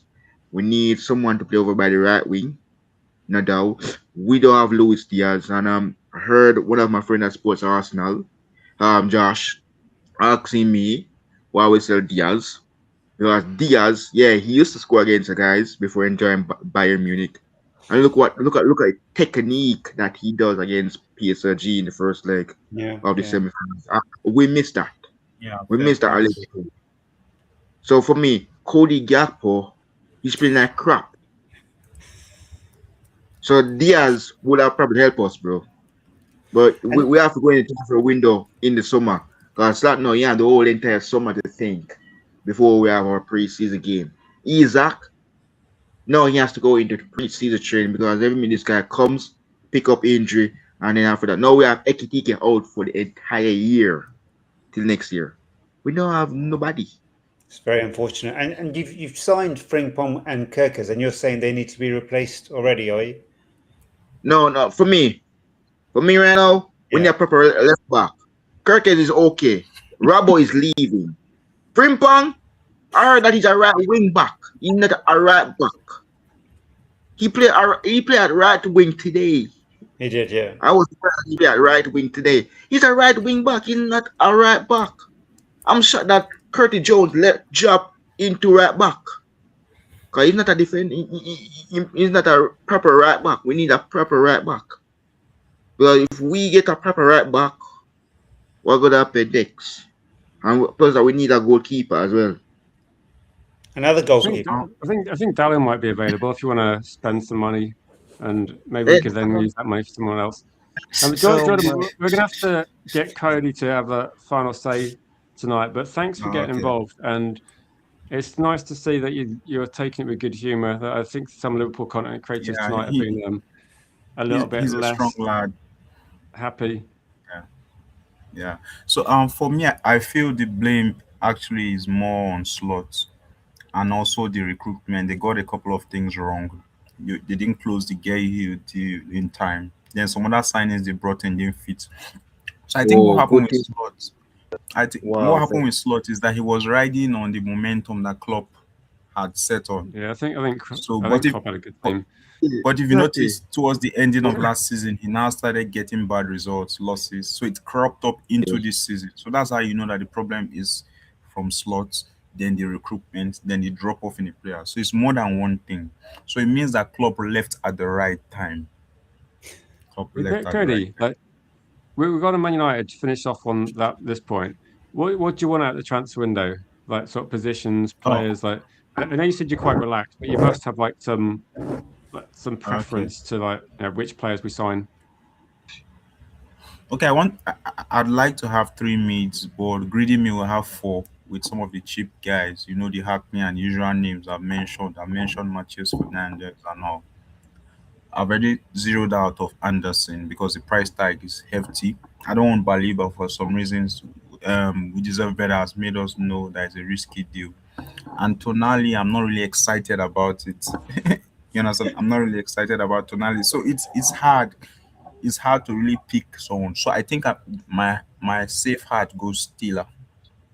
Go with Stiller. Trust Vivel. Trust that he's not He's not a bad fit. Bring him then bring him some other guys to pair up. So the thing with Casemiro is that Casemiro is an excellent general in the midfield. You can't just replace him with just a youngster still learning the trade like that. Except someone very, very experienced. Doesn't need to be that old, but very, very experienced. So that's the challenge we have now. So I think beyond Anderson, beyond Tonali, I bring in Stiller, then bring in some other bodies to pad up. So that's the way. So I could do Stiller, Matthews, Fernandez, the usual suspect, Gomez, and Hackney. But if you look at Gomez and Hackney, they are still, they are more like depth kind of players. They're not like established kind of players. So it's the reason why you see Manchester United will not want to push for them. They want to push for their main big shots so that they'll have enough funds. So when they now finish pushing for them, that's when they will not consider all these other ones. But the disadvantage is that other players can now snatch them while we're still waiting to push for the big shots. That's why you see other teams bidding for Matthew Fernandez and other teams can bid for Gomez. But I think it will be a good summer because they know Cass is leaving, Ugarte is leaving, so they have to do business. They can't be stingy, except you want to play without a midfield, which is not possible. So that's why I'm relaxed. And I think they will lean towards Vivel because last summer he got us 3 major forwards and we're doing right. So I think he has a greater shout than Wilcox. So in my own opinion, I think they'll get it right, but I think they might take more time because it's actually a difficult decision. If you notice when we ask people on the chat today, they say this one, tomorrow they say another one. So you can see that it's not so easy to sort out. Say what's the opposite of we deserve better? That's We what I was deserve- like. You're so smart. I should have said to him. Yeah, so if we're in a competition for comment of the night, then Stephanie, you just She won. wins it. But She you wins- deserve Steph is very smart. Steph is very witty. She should have an award for mods. She She's wins very, it very every witty. single Oh, stream. that's a good one, though. That's a good one. I like that. I Yeah, should- that's another factor. I should have said when he wanted a left back and a right back, we should have said, well, I've got Shaw and Low available. You can take them if you like. Malasia's cut on a free as well. Yeah. No, but I feel for Exactly, him. like, But can you imagine he that? should be happy. That- It could have been worse. It could have been worse. They're still in the top 4. The poor form they were having before, if the landslide wasn't arrested, it would have been like 8th or 7th. So as bad as their Yeah. season is, they are still in the top 4. So Yeah, but Bournemouth could still catch him up. well, It's well, not that done. It's not done for them yet. that could happen. That could happen. But notice that they've not lost since in a while. Check their stats. They've not lost in a while. We're the one that broke their record. That's part of why the game was like this. It's a difficult game. If you notice, the Bournemouth game was like this too. It was a draw. So when you play teams that have not lost in a while, it's not so easy to just whoop them, unlike the other guys. Yeah, it's true. It's true. And it's a derby. It's always going to be an Yeah. interesting match. I really Yeah. thought they were there for the taking first half. I just wish, and I think I agree with some of the comments. We had opportunities to get at least 3 or 4 goals in that first half, and they need to work on that. So you really have to take your chances. You also need to know that at halftime, the manager will make some changes to counter what you are doing. So if you think you can just sustain the flow, it's not realistic. Yeah. So Yeah, Liverpool changed things as well. I think a lot of people think that Man United, sometimes I think what's interesting is that if you're looking at all teams in the Premier League, most of them have pretty good coaching, most of them have decent players, and a lot of them are going to have coaches that are good as well. It's a difficult league. And if you think we're going to go through 45 minutes controlling a match and then the opposition coaches and manager are not going to change anything, of course they're going to change things. They're going to be adapting. And that's why it's always going to be like, that's why people have the cliche game of two halves. Like if you get battered and you think, actually, where's it going wrong?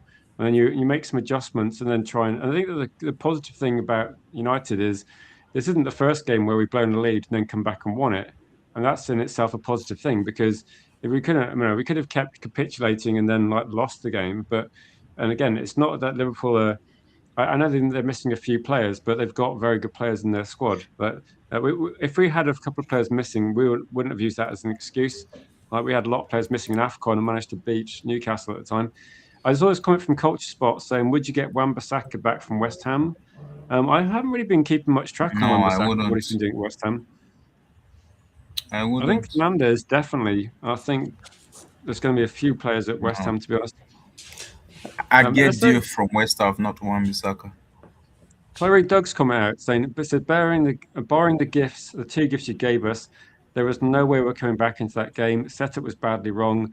We deserve to lose. I'm done with I'm slot. done with Hoping slots. a mutual parting happens in this summer. Doug's not a reactionary fan either, so I think he's not someone that's going to be talking about it. And I think it's you're not the only person, Doug. I think most people. I've yet to meet a fan that wants to keep him, to be honest, which is bizarre because he won the Premier League last season. He's 4th, but 11 defeats is a lot for Liverpool, isn't it, this season? They did change it up second half because they went to a 4-2-2-2, and so they had 2 bags of 4 right across our centre. There's nothing we could do then, and they just pressed high.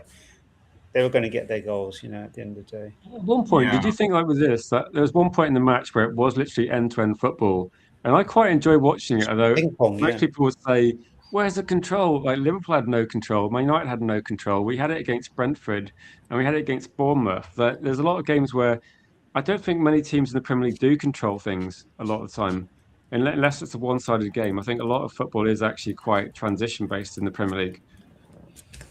Yeah, even Klopp has said before that it's not possible to control a game 100%, no matter how dominant you are. So it means that even prime Man City will not control a game 100%, even if they are playing a relegated side. There will be moments where 1 or 2 issues. So it's normal. And if they use those moments and score, that's all. Exactly. So the good teams take advantage of those moments. The poor teams don't. That's always the way. I was just going to say, I did try to get Doug involved on a preview, and I sent Doug a message on Twitter saying, "Doug, do you want to join the preview?" And it kind of changed his profile to like Elon Musk, and every post was about Elon Musk, and I was like, "This is not Doug." So, yeah, sorry to hear that, Doug. If you're on like Discord or something, sorry, Doug. Sure. Then, because otherwise, that's the kind of how I contact you. Yeah, if you're in the Discord, I can send that. Should we wrap up quite soon?